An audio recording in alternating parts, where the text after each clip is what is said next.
Nous en sommes maintenant à la période de questions et de réponses orales et je cède la parole au chef de l'opposition officielle. Monsieur le Président, j'ai parlé hier de l'improvisation du premier ministre et de son équipe et je vais continuer aujourd'hui. Nos enfants ont vécu une rentrée scolaire chaotique et c'est tout le contraire qu'on souhaite pour eux.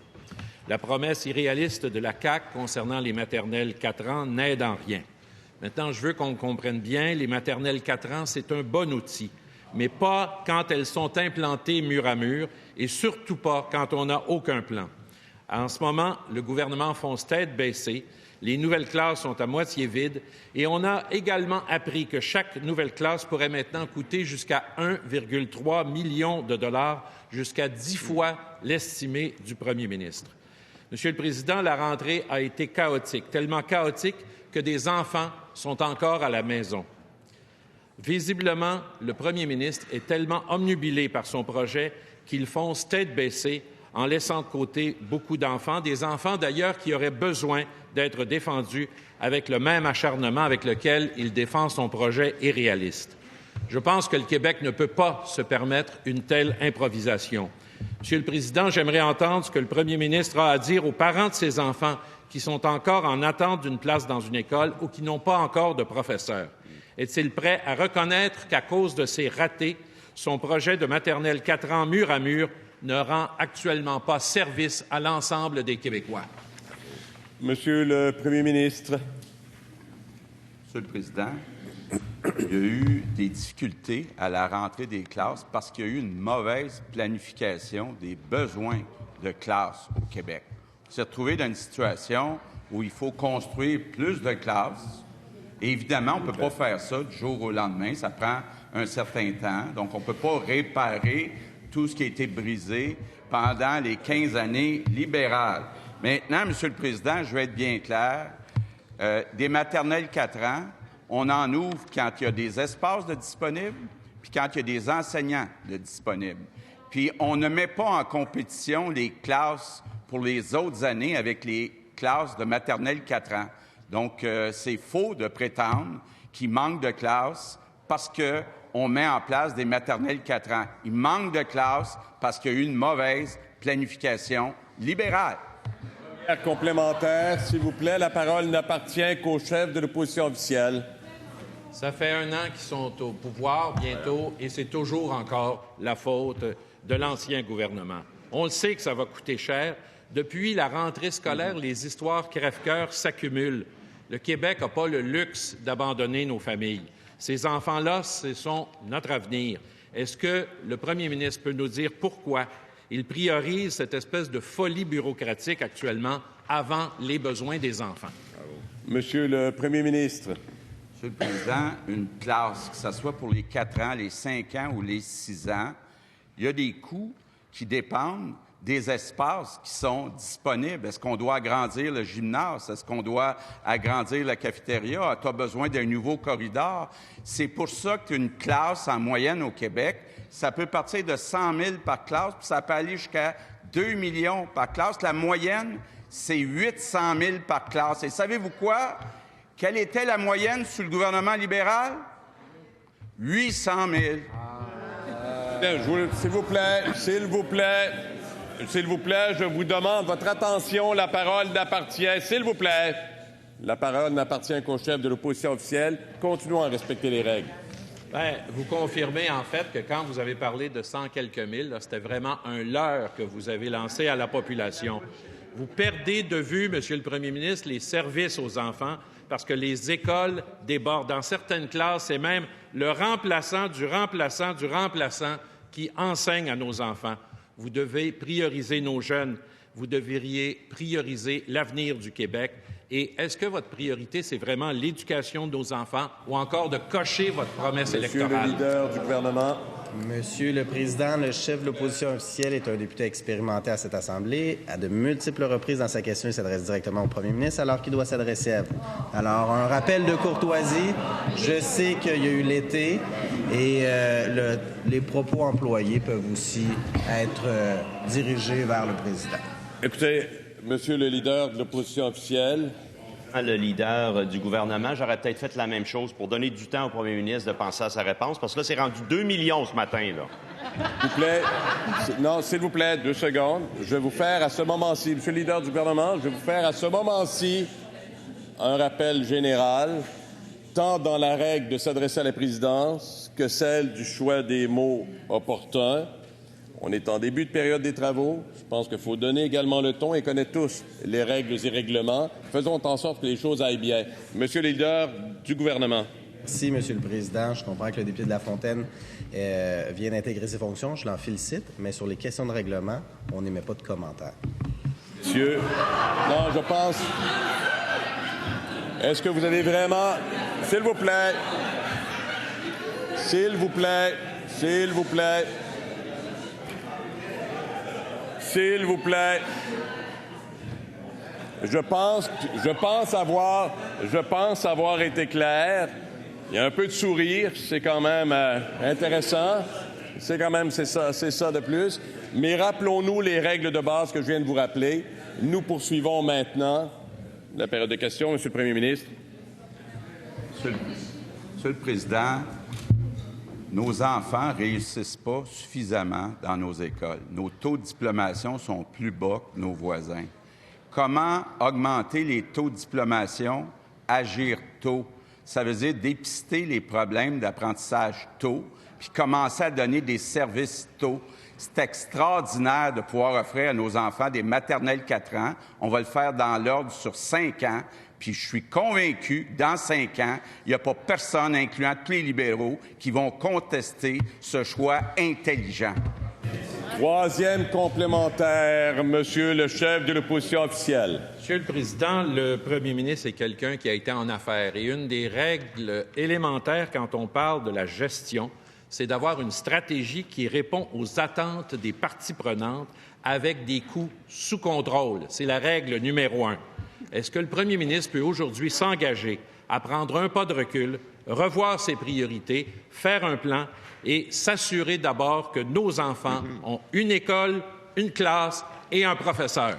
Monsieur le Premier ministre. Monsieur le Président, j'ai été ministre de l'Éducation pendant 3 ans. Puis je peux vous dire une chose. S'il vous plaît. Je peux vous dire une chose. En moyenne, une classe au Québec, ça fait longtemps que ça coûte autour de 800 000 en moyenne. C'était ça avec les libéraux, c'est ça avec le gouvernement. Monsieur le Président, quand on pense à notre avenir, c'est le meilleur investissement qu'on puisse pas faire. Question principale. Encore une fois, je pense avoir été assez clair. Je pense que vous avez tous compris. Je pense que vous êtes tous capables, s'il vous plaît, de répondre à nos attentes. Madame la députée de Maurice-Richard, à vous la question. Merci. Monsieur le Président, en environnement, la table était déjà mise en campagne électorale quand le député du Lac-Saint-Jean avait dit, en entrant dans son pick-up, qu'on n'était pas sûr à 100 % que le réchauffement climatique existait. On aurait dû savoir ce qui nous attendait. Après 1 an, le bilan de la CAQ en environnement, c'est un changement de ministre en moins de 100 jours. C'est plus de routes et moins de transports en commun. C'est l'abandon du comité conseil sur les changements climatiques. C'est l'abandon du comité de gestion du Fonds vert. C'est l'abandon du programme de Rénovert. C'est le congédiement d'un lanceur d'alerte. C'est le refus de déposer un projet de loi sur le suremballage. C'est le refus de présenter la candidature du Québec pour la COP 26. Et c'est l'abandon du leadership du Québec à l'international. Monsieur le Président, le bilan du gouvernement en environnement, c'est des rendez-vous manqués, c'est des discours vides, puis ben des photos-op. Donc, pouvez-vous le dire à la population une fois pour toutes que l'environnement, ça vous intéresse pas? Monsieur le ministre de l'Environnement. Monsieur le Président, nous avons amorcé il y a quelques semaines maintenant une vaste tournée du Québec en compagnie de mes collègues à l'économie, au niveau du développement régional, au niveau des ressources naturelles. On réunit à chacune des fois des personnalités du monde des affaires, des personnalités du monde de l'environnement, des personnalités du monde municipal, et tous nous disent n'avoir jamais été consultés de la sorte pour mettre en place un plan qui se tienne. C'est beau faire comme les libéraux, fixer des règles, mais ensuite ne pas les respecter. Nous, ce que l'on fait de notre côté, c'est simple, on veut s'assurer de mettre en place le plan qui nous permette d'atteindre nos objectifs et c'est un plan qu'on s'est engagé à rendre public dès le début de l'année. mais déjà les commentaires sont unanimes. La consultation, elle est appréciée et surtout, on arrive à démontrer une chose que le gouvernement précédent n'a pas réussi à incarner, c'est-à-dire qu'il n'y a aucune incohérence entre le développement économique et la protection de l'environnement. Donc, non seulement le plan que nous présenterons à début d'année sera crédible, ce sera non pas celui uniquement du gouvernement du Québec, mais de la société québécoise. Il permettra d'allier de belle façon l'économie et l'environnement. Première complémentaire. La parole n'appartient qu'à la députée de Maurice Richard. Nous vous écoutons. Je vous remercie, M. le Président. Est-ce que vous êtes rassuré, M. le Président, par sa réponse? Est-ce qu'il y a des citoyens à la maison qui sont rassurés par sa réponse? Bien, je pense pas. Alors, continuons avec le bilan de la CAQ, M. le Président, parce que c'est pas fini. Leur bilan d'environnement soucie une mise à jour économique sans rien pour l'environnement. C'est un budget avec aucune mesure structurante pour la lutte au changement climatique et c'est aussi l'abandon des cibles de réduction des GES pour 2020. Monsieur le Président de l'Environnement, la CAQ, c'est un gouvernement qui est brouillon et qui a Monsieur le ministre de l'Environnement. J'aime bien que la collègue parle de bilan, parce que le bilan des libéraux au cours des dernières années, ne serait-ce qu'au niveau de la gestion des matières résiduelles, est malheureusement dramatique. Et d'ailleurs, il y a un mandat d'initiative qui a été confié à la Commission au cours de l'été, et les libéraux sont ceux et celles qui font une obstruction complète quant au rapport à produire. On risque fort, par le manque de collaboration de l'opposition officielle, d'arriver à un rapport qui soit sans recommandation, sans même constat. Donc, encore une fois, aujourd'hui, malheureusement, il y a des paroles qui sont prononcées par le Parti libéral et il y a un discours et une incarnation dans l'action qui ne se retrouvent pas. Deuxième complémentaire, Madame la députée de Maurice Richard. Monsieur le Président, aucune réponse. On peut l'excuser jusqu'à un certain point, le ministre, puisque même pour le premier ministre, l'environnement, c'est pas important. Puis hier, qu'est-ce que fait la CAQ? Ils ont voté contre le fait que c'était peut-être une bonne idée que le premier ministre aille à la Climate Week comme l'ont fait tous ses prédécesseurs. Monsieur le Président, je le répète, mais en environnement, la CAQ, c'est un gouvernement qui n'a pas de leadership, qui n'a pas de vision et qui n'a aucun plan. Le ministre de l'Environnement, s'il vous plaît, réponse, ministre de l'Environnement. J'ai envie de vous parler de données précises, Monsieur le Président. 2011-2017, 15,2 millions de tonnes ont été détournées vers les sites d'enfouissement au niveau de la matière organique, faute de mesures précises du gouvernement libéral. Au niveau du plastique, en 2011 et 2017, 3,9 millions de tonnes, au lieu d'être recyclées et revalorisées, qui ont pris le chemin du centre d'enfouissement, faute de mesures du Parti libéral. C'est l'équivalent de 49 continents de plastique, comme celui qu'on retrouve dans l'océan Pacifique. C'est l'équivalent de 600 millions de bouteilles de plastique qui, au lieu d'être valorisées, se sont retrouvées dans les sites d'enfouissement. Au niveau de la consigne, bon nombre de comités ont été mis sur pied sous les libéraux, mais malheureusement, aucune mesure. Question principale, Monsieur le député de Pontiac. Encore une fois, votre collaboration. On respire tous calmement, ça fait juste du bien. Monsieur le Président, cet été, dans nos hôpitaux, des unités complètes étaient fermées. Raison? Manque d'infirmières. Cet été, des Québécois ont vu leur chirurgie annulée. Raison? Manque d'infirmières. Le patient était prêt, le chirurgien était sur place, la salle d'opération était libre, mais pas d'infirmières, pas d'opération. C'est le plus grand problème en santé. Il manque d'infirmières et celles qui sont là sont épuisées. Et malgré tous leurs efforts, ça a des répercussions directes sur les soins aux patients. Selon l'Association des chirurgiens cardiaques, par manque d'infirmières, des hôpitaux ont réduit leur nombre d'opérations de 25 %. Les hôpitaux annulent des chirurgies après 1h30 de l'après-midi par manque de personnel. Selon eux, 12 patients sont décédés en 4 mois. 12 Québécois, Monsieur le Président, sont morts en attendant leur chirurgie cardiaque, ce qui fait qu'on a plus de chances de mourir sur la liste d'attente que pendant l'opération. En 2019, au Québec, on doit faire mieux, Monsieur le Président. Où est le fameux plan d'attraction et de rétention des infirmières? Dites-nous qu'on n'est pas encore au stade du brouillon. Madame la ministre de la Santé et des Services sociaux. Monsieur le Président, je pense que mon collègue député de Pontiac illustre bien tout le travail qu'on a à faire pour réparer le réseau. Puis, Monsieur le Président, j'aimerais aujourd'hui vous parler d'un rapport dont il a été question hier dans les médias, le rapport de l'Institut national en santé publique du Québec qui fait l'analyse de l'impact de la réforme Barrette sur tout le volet en santé publique. S'il vous plaît. Encore une fois, vous connaissez les règles. Nous ne pouvons nous nommer que par les titres, même lorsque vous faites mention d'un document comme celui-ci. On connaît les règles, appliquons-les. Alors, Monsieur le Président, ce rapport fait état de l'impact de la réforme qui a été faite par le député de Lapinière au niveau de la santé publique. Des compressions de 30 Monsieur le Président, de 30 des impacts majeurs sur des services de périnatalité, des services de prévention dans les écoles. Mon collègue ministre délégué à la Santé et des Services sociaux reconstruit actuellement ce programme, une réforme qui a eu des impacts partout dans le réseau de la santé et des services sociaux. Et je souhaite déposer ce rapport, Monsieur le Président, aujourd'hui, qui concerne la santé publique, mais aussi l'ensemble du réseau. Consentement pour le dépôt du document. Consentement pour le dépôt du document. Consentement. Monsieur le député de Pontiac. Monsieur le Président, en campagne électorale, tous les partis ont promis un plan d'attraction et de rétention des infirmières. Tous les partis avaient aussi promis d'éliminer le temps supplémentaire obligatoire. La ministre de la Santé s'était engagée, main sur le cœur, et je la cite, à éradiquer le temps supplémentaire obligatoire d'ici 1 an. Si c'est possible, on va le faire. C'était ça son engagement. Bien, aujourd'hui, ça fait 352 jours que son parti est élu, puisqu'elle était à veille de buster le délai qu'elle s'était elle-même imposé. C'est quoi son nouvel échéancier? Madame la ministre de la Santé et des Services sociaux. Monsieur le Président, notre travail de réparation du système qui a été endommagé par la réforme du député de Lapinière continue. Et nous pouvons vous dire qu'à ce jour, on a rehaussé 2600 postes d'infirmières, 2400 postes ont été créés, 1465 postes ont été rehaussés de préposés aux bénéficiaires, 2594 postes créés pour des préposés aux bénéficiaires et nous continuons notre travail. 7000 nouveaux postes seront créés, infirmières et préposés aux bénéficiaires et autres professionnels dans l'ensemble du réseau de la santé et des services sociaux.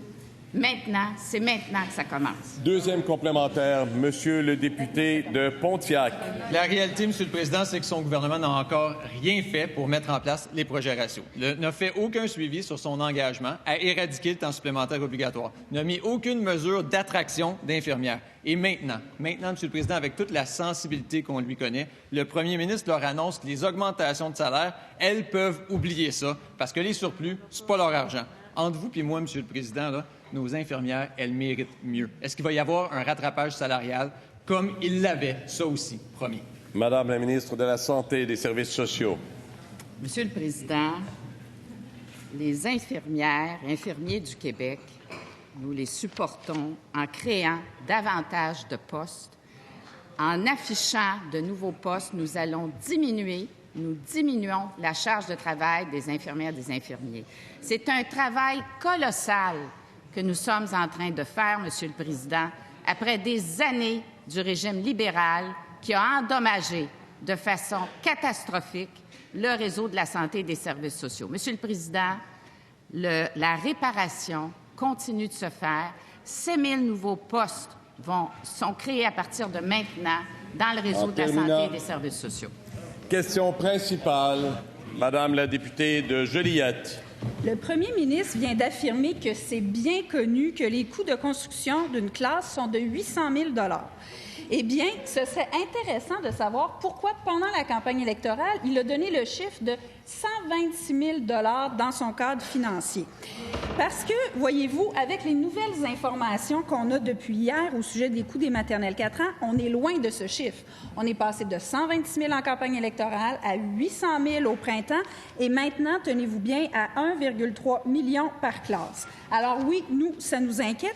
Ça nous inquiète parce qu'il faut voir ce que l'obsession pour les maternelles 4 ans emporte sur son passage. À Montréal, le ministre a priorisé 4 classes de maternelle 4 ans plutôt que des classes jugées prioritaires pour répondre aux besoins des enfants de la maternelle à la 6e année à l'école Saint-Justin et Sainte-Lucie. Quand le premier ministre a dit que ça coûtera ce que ça coûtera les maternelles 4 ans, est-ce qu'il voulait dire que ça coûterait 10 fois plus qu'en campagne et que ça coûtera des sacrifices pour les élèves? Monsieur le ministre de l'Éducation. Monsieur le Président, sur la question que ma collègue soulève par rapport à des choix qui ont été faits, bien, il faut voir, est-ce qu'elle nous reproche d'avoir construit des classes nécessaires? Est-ce qu'elle nous reproche de ne pas avoir construit des classes qui n'étaient pas nécessaires? Parce que l'évaluation qui a été faite en partenariat avec la commission scolaire et le ministère, c'est qu'on n'avait pas besoin d'agrandir l'école qu'elle nous reproche de ne pas avoir agrandi. Les besoins d'élèves sont décroissants d'une année à l'autre. Il va y avoir des surplus de classes dans quelques années. Donc, il faut utiliser les dollars de la bonne façon. Ensuite, bien sûr qu'on va investir pour agrandir, construire des écoles. On a annoncé en juin 1,7 milliard. C'était jamais arrivé d'annoncer 1,7 milliard pour de l'ajout d'espace, donc des constructions d'écoles, des agrandissements d'écoles primaires, secondaires. Juste à la CSDM, on a ajouté plus de 127 classes. Au secondaire, on a ajouté de la place pour plus de 500 élèves. On n'oppose pas, évidemment, les besoins du préscolaire aux besoins du primaire et du secondaire. On va répondre aux besoins d'espace. On va combler les manques. Première complémentaire, Madame la députée de Joliette. Est-ce que j'ai bien entendu que le ministre est vraiment en train de nous dire qu'à Montréal, il n'y avait pas besoin de ces nouvelles classes-là? Est-ce qu'il écoute les informations comme nous puis qu'il voit à chaque jour combien il y a d'enfants qui sont dans des roulottes en ce moment? J'imagine qu'il ne nous dit pas que les besoins sont comblés. L'autre question que j'aurais pour le gouvernement, c'est que le coût de construction d'un nouveau CPE avec 10 groupes, 1,2 million de dollars. Comment on peut continuer à prioriser des classes, une classe à 1,3 million versus un CPE complet à 1,8? Monsieur le ministre de l'Éducation. Moi, je pense qu'il est le temps qu'on arrête de jouer les enfants contre les enfants, de jouer les réseaux contre les réseaux.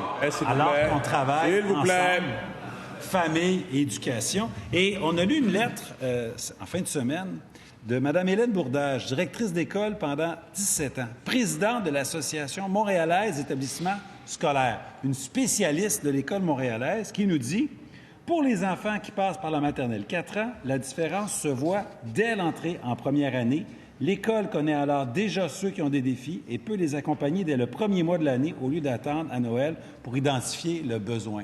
C'est ça qu'on veut, le meilleur pour nos enfants. » Deuxième complémentaire, Madame la députée de Joliette. On aimerait ça que le meilleur pour nos enfants, ça touche les enfants de 6 mois, 1 an, 2 ans, 3 ans et pas juste ceux de 4 ans. On aimerait ça, oui, qu'on puisse prioriser la construction de CPE à 1,2 million, moins cher qu'une seule classe de maternelle 4 ans, parce que vous savez quoi, Monsieur le Président, il y a 40 000 enfants qui attendent en ce moment une place de qualité sur le guichet unique, puis il y en a 20 000 qui sont dans des services de garde non régis, non encadrés, puis on a vu hier ce que ça donnait en termes de plaintes retenues par le ministère. Donc, pourquoi cette priorité, cette obsession? Monsieur le ministre de l'Éducation. Monsieur le Président, les enfants ne sont pas à deux endroits en même temps. Soit ils sont à la maison, soit sont en milieu familial, soit sont en CPE, soit en garde privée, ou en maternelle 4 ans. Cette année, on a ajouté plus de 250 classes, donc on va desservir, grosso modo, plus de 2600 enfants de plus que l'année passée. 2600 enfants de 4 ans qui n'ont pas besoin d'une place dans le réseau des services de garde éducatifs. Ça, c'est de l'ajout de services net. Ça, c'est des enfants qui sont desservis et qui sont plus sur la liste d'attente, justement, pour une place en CPE ou qui ne sont plus à la maison parce qu'on leur donne un service de qualité. Arrêtez donc d'opposer les bonnes idées. C'est le temps d'additionner. Question principale, Monsieur le député de Rosemont. Merci, Monsieur le Président. Le premier ministre a senti le besoin de faire une frappe préventive la semaine dernière en disant aux syndicats « pas touche à mes surplus ». En visant les syndicats, malheureusement, le premier ministre atteint les travailleurs et les travailleuses de la fonction publique. Casser du sucre sur le dos des fonctionnaires, c'est pas nouveau. Ça me rappelle l'ADQ qui, en quelque sorte, est le géniteur de la CAQ. Le problème avec l'approche du PM, c'est qu'il annonce la conclusion des négos avant même qu'elle n'ait commencé, Monsieur le Président. Je me demande comment le président du Conseil du Trésor trouve ça de se faire saboter ses négos avant même qu'elle ne commence, et entend-il demander des conseils à son collègue au travail qui a subi le même sort dans l'affaire ABI? Monsieur le président du Conseil du Trésor. Alors, Monsieur le Président, ça va me faire plaisir de répondre aux députés de Rosemont parce que, effectivement, le premier ministre a absolument raison que les surplus appartiennent aux citoyens. Les surplus dont on parle aujourd'hui des dernières années ont été acquis sur le dos des citoyens avec des taxes supplémentaires, avec des réductions de services. Alors, je pense que personne qui conteste aujourd'hui que si surplus il y a, elles appartiennent aux citoyens, premièrement. Deuxièmement, la période de négociation n'est même pas commencée. La période de négociation va commencer cet automne, mais la période des conventions collectives, comme tous le savent, c'est au 31 mars 2020. Alors, comme vous savez très bien, il n'y a pas personne ici qui va faire de la négociation sur la place publique. J'ajouterais, Monsieur le Président, que ce que le premier ministre a dit qui est important de retenir, c'est qu'on va faire les négociations de façon différente parce qu'il y a des intérêts différents avec plusieurs groupes dont nous allons essayer de tenir compte. Et ça va être une grande différence avec la façon passée de faire des négociations. Première complémentaire, Monsieur le député de Rosemont. Je pense que le président du Conseil du Trésor a manqué une nouvelle la semaine dernière parce que, parlant de négocier sur la place publique, son premier ministre vient de mettre le plancher, là, et le plafond des prochaines négociations. Alors, je ne sais pas comment on peut négocier plus en public que ça. Par contre, quand il s'agit de bricoler des gros salaires pour des amis dans des sociétés d'État, là, sky's the limit. Est-ce que le président du Conseil du Trésor peut confirmer à tous les travailleurs de la fonction publique qui n'auront rien de plus que l'inflation, pas un copec de plus, comme le dit son premier ministre, pas touche à mes surplus? Monsieur le président du Conseil du Trésor. Alors, ça va me faire plaisir de faire une deuxième clarification. J'ai dit tout à l'heure que le premier ministre avait dit dans son point de presse qu'il y avait une façon différente de faire des négociations avec plusieurs groupes. Premièrement, donc, est-ce que tout le monde pourrait avoir l'inflation? Je ne le sais pas, mais c'est des discussions que nous allons avoir. Mais je rappellerai aux députés de Rosemont que tous les partis, les 4 partis qui se sont présentés aux élections de la dernière fois, avaient fait leur cadre financier avec l'inflation. Merci, Monsieur le Président. Deuxième complémentaire, s'il vous plaît. La parole appartient au député de Rosemont. On sait, Monsieur le Président, que l'austérité libérale a fait mal au secteur public. Ça a causé notamment un grave problème de recrutement de la main-d'œuvre. C'est connu. Est-ce que le président du Conseil du Trésor pense vraiment que les déclarations dévalorisantes de son premier ministre envers les fonctionnaires vont l'aider à recruter du monde, notamment dans les secteurs clés où on en a besoin?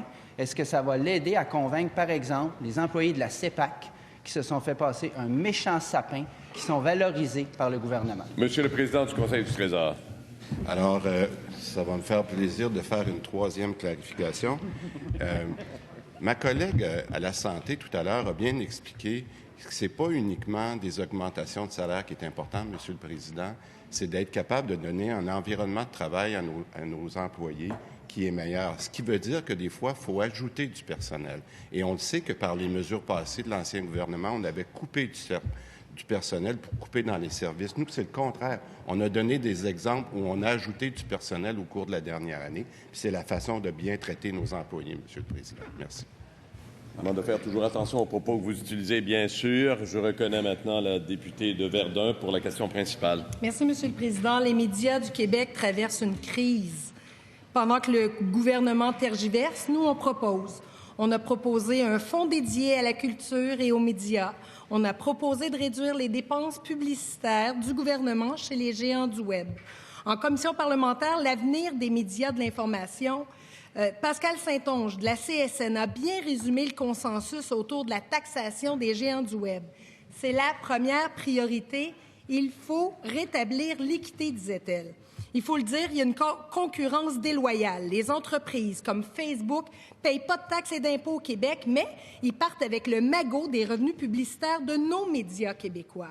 Le premier ministre aurait-il accepté, lorsqu'il était en affaires, que son compétiteur, lui, ne paye pas de taxes?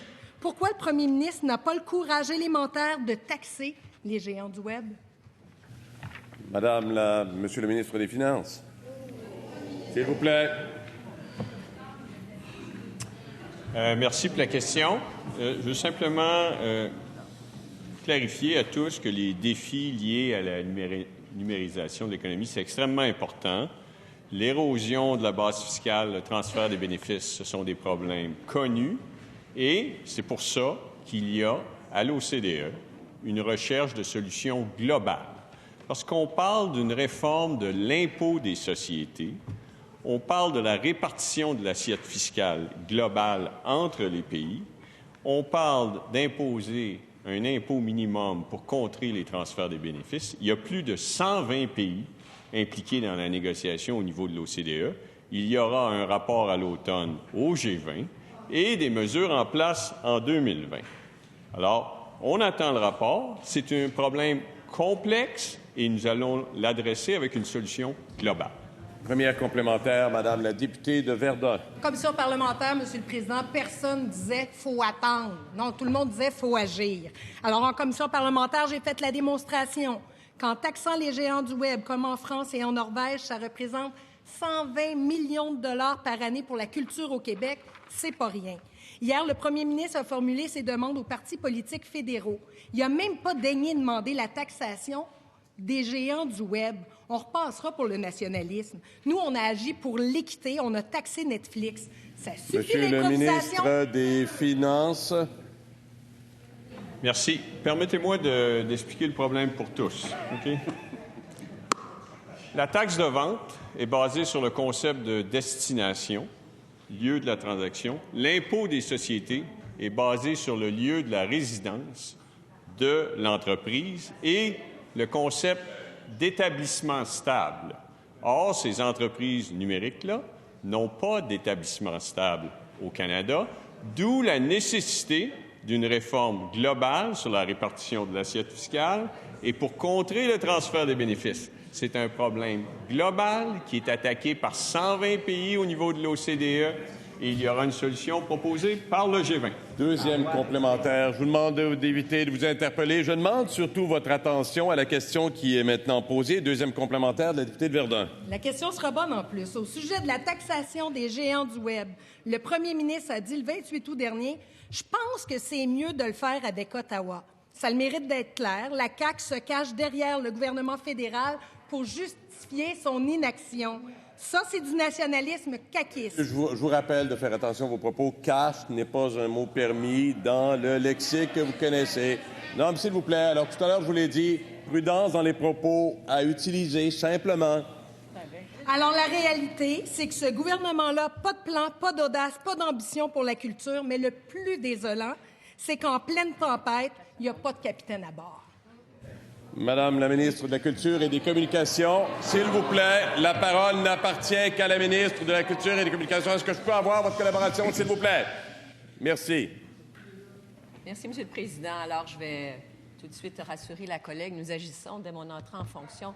J'ai rétabli un programme pour la transformation numérique des journaux, un programme qui était littéralement passé sous le radar lors de la précédente administration pour faire en sorte que les 140 journaux locaux et régionaux à travers tout le Québec puissent continuer à fonctionner. Ça, j'ai fait ça, madame. Et là, on va en avoir, justement, on va en retirer les fruits sous peu. Nous travaillons d'ailleurs et nous agissons, ne pas oublier le 5 millions de dollars qui a été mis sur la table pour nous assurer que les journaux du groupe Capital Média puissent poursuivre leur opération. Monsieur le Président, ce qui est extrêmement important, c'était que les journalistes puissent continuer à travailler. Maintenant, ces journaux sont à bord. Question principale. Je reconnais, monsieur le député de Jonquière. Oui, merci, Monsieur le Président. Dans l'opposition, la CAQ a demandé au gouvernement libéral de rembourser les Québécois pour les montants payés en trop sur leurs factures d'électricité. Elle qualifiait ces trop perçus de taxes déguisées et même la députée de Saint-Hyacinthe avait déposé dans un coup de théâtre une pétition en 2017. Une fois au pouvoir, le premier ministre a d'abord refusé de retourner ces montants aux consommateurs. Devant le tollé qu'a provoqué ce premier recul sur un engagement, le gouvernement a concocté le projet de loi 34. Aujourd'hui, on s'aperçoit que le gouvernement offre aux Québécois un faux remboursement des trop perçus. Il dit, pour rembourser les trop perçus, on va vous faire payer plus cher. Au lieu de laisser le coût du service fixer les tarifs, le gouvernement s'en remet au dogme de l'inflation. Résultat, selon les dernières décisions de la Régie de l'énergie, tous les consommateurs s'en vont vers une hausse de tarifs. Est-ce que le ministre de l'Énergie peut admettre que son projet de loi ne remplit pas son engagement de rembourser Monsieur le ministre de l'Énergie et des Ressources naturelles. Oui, merci, Monsieur le Président. Mais écoutez, on est en pleine consultation particulière sur le PL 34. Le projet de loi, en réalité, qui est fort simple et qui vise à redonner effectivement 1,5 milliard de retour à la clientèle d'Hydro-Québec. 3 choses.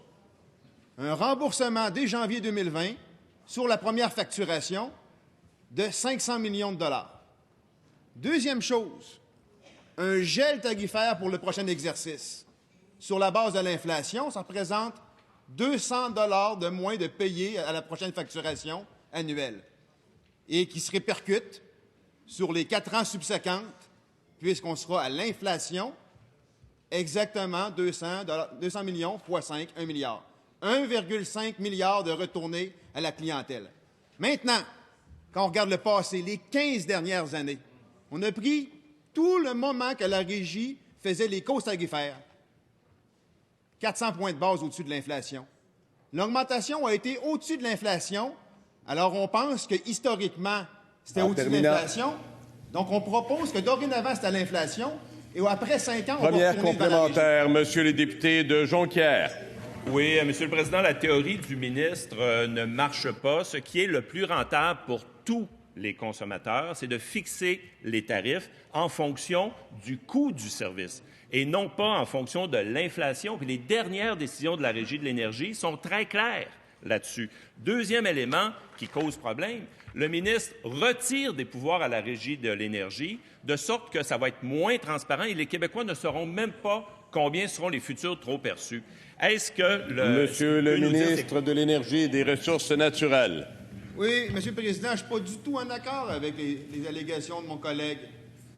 On ne retire pas de pouvoir à la Régie. On change une période qui est aux 12 mois pour la ramener aux 60 mois. Pourquoi? Parce que historiquement, les causes tarifaires font en sorte que 2013, 2014, 2015, c'était 2-3 fois l'inflation, Monsieur le Président. 2-3 fois l'inflation. Et après ça, on dit, bon, les 3 dernières années, c'était moins que l'inflation. On va donner de la prévisibilité à la clientèle, justement pour savoir, ça va être quoi leur augmentation. Et elle sera à l'inflation. Et après 5 ans, on retournera en cause tarifaire. Merci, Monsieur le Président. Deuxième complémentaire. Encore une fois, votre collaboration. La parole n'appartient qu'au député de Jonquière. Oui, Monsieur le Président, le gouvernement avait le choix, soit écouter la machine d'Hydro-Québec qui a toujours le réflexe de se protéger elle-même, de réduire sa reddition de comptes, ou soit d'écouter les consommateurs, les industriels qui veulent développer le Québec avec de l'énergie propre du Québec. Visiblement, le choix du gouvernement, ça a été d'embarquer dans la machine d'Hydro-Québec. Est-ce que le ministre va enfin entendre raison et faire la seule chose qui reste, retirer le projet de loi? Monsieur le ministre de l'Énergie et des Ressources naturelles. Un autre avantage, Monsieur le Président, du PL 34, qu'il faut bien comprendre, c'est qu'on transfère toute la notion de gestion des risques à la société d'État.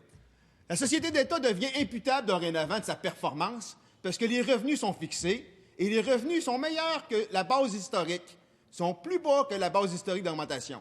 Donc, dorénavant, Hydro-Québec, la société d'État, devra se gouverner pour augmenter sa performance parce qu'en termes de revenus, il n'y a plus de risque pour la clientèle. La clientèle sait à quoi s'attendre. C'est un gel l'année prochaine et à l'inflation par la suite.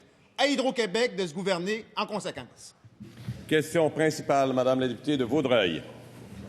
Alors, cet été, j'ai parcouru le Québec interpellé par des citoyens plus qu'injustement inclus dans une cartographie dont, sincèrement, un enfant de 5 ans aurait fait mieux. La fameuse carte de la zone d'intervention spéciale, refaite à ce jour 5 fois par la ministre, brouillon par-dessus brouillon.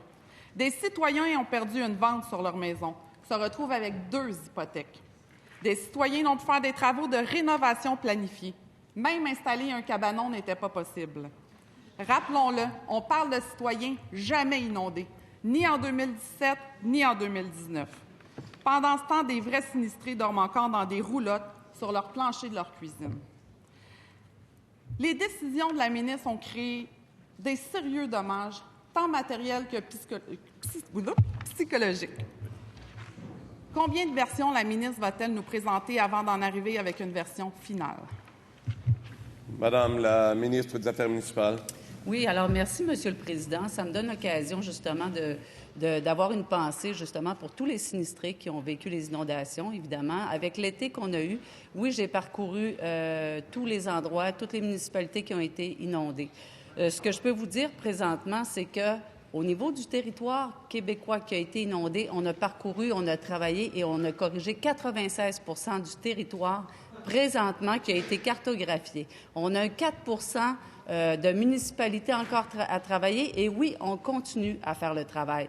Pour Sainte-Marthe-sur-le-Lac, c'est une situation exceptionnelle.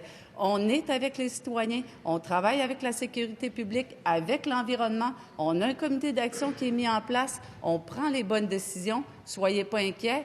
La cartographie du Québec, on le fait. C'est certain qu'on aurait pu le faire en 2017 quand il y a eu les inondations. Ça n'a pas été fait, mais c'est pas grave. Nous, on prend nos responsabilités et le Québec, au niveau de l'aménagement du territoire, on y voit pour les futurs changements climatiques. Merci, Monsieur le Président. Première complémentaire. S'il vous plaît, pas de commentaire par la suite. Madame la députée de Vaudreuil. Les sinistrés ont besoin de plus qu'une pensée. Les premiers partenaires du ministère des Affaires municipales, c'est qui? Les municipalités. Mais la ministre n'a même pas pris la peine de les consulter. Ça aurait pu éviter bien des incohérences, comme inclure des maisons à cheval sur la ligne de la zone inondable. Éviter de mettre des quartiers résidentiels en haut des falaises de 30 mètres. Et, Monsieur le Président, éviter d'inclure un barrage hydroélectrique dans la zone inondable. Comment la ministre peut-elle justifier qu'elle n'a même pas consulté Madame la ministre des Affaires municipales. Toutes les municipalités ont été consultées. On a travaillé par bassin. Évidemment, on a commencé avec le bassin du lac Saint-François. On a monté avec le bassin du lac Saint-Louis. On a fait le bassin du lac Saint-Pierre et tous les maires de ces municipalités ont été rencontrés. D'ailleurs, vous étiez là, vous passiez avant moi ou derrière moi pour faire de la fausse information. Alors...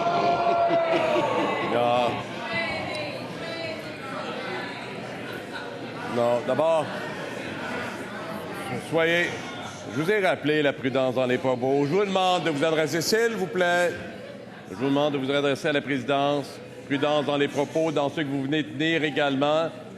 Votre collaboration. Madame la ministre, poursuivez, mais soyez prudente sur les propos.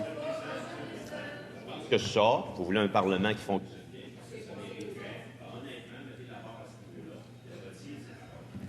Madame la ministre des Affaires municipales, effectivement, dans ces propos, je vous demande de retirer cette portion de vos propos. Madame la ministre, vous voulez... Mais je retire mes propos. Et je vous demande de poursuivre, s'il vous plaît, et je demande la collaboration de tous. Merci. Alors, ce que je voulais mentionner, c'est qu'il y a eu des visites avant ou après pour donner d'autres informations. Et il faut faire attention parce que c'est la sécurité des citoyens. Alors, c'était vraiment une moins bonne idée, si je peux dire, de faire... S'il vous plaît. Mais tout ça pour dire que quand on connaît... Monsieur le Président, s'il vous plaît, quand on connaît la loi sur l'aménagement et l'urbanisme, là... Deuxième complémentaire, Madame la députée de Vaudreuil, encore une fois, respect pour les collègues, attention dans les propos, adressez-vous à la présidence, évitez de vous interpeller. Je pense que c'est simple. Poursuivez.